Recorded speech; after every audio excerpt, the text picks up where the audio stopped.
আজ বিশ্বকর্মা পুজো।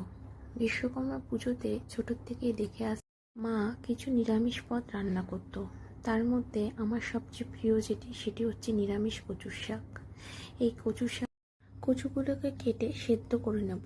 তারপরে একটি কড়াইয়ে বেশ খানিকটা সর্ষের তেল দিয়ে তাতে তেজপাতা, শুকনো লঙ্কা, পাঁচ ফোড়ন, বেশি করে কাঁচা লঙ্কা দিয়ে নাড়াচাড়া করে নিয়ে তারপর 1 চামচ নুন দেব।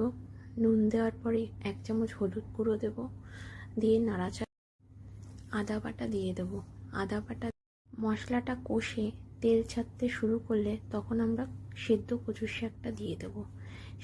তারপর তাতে দেব নারকেল কোড়া, দিয়ে ভালো করে কষিয়ে নেব। একটু চিনি দেব, চিনি দিয়ে আবার ভালো করে কষিয়ে নিলেই রেডি হয়ে যাবে এই কচুর শাকটি।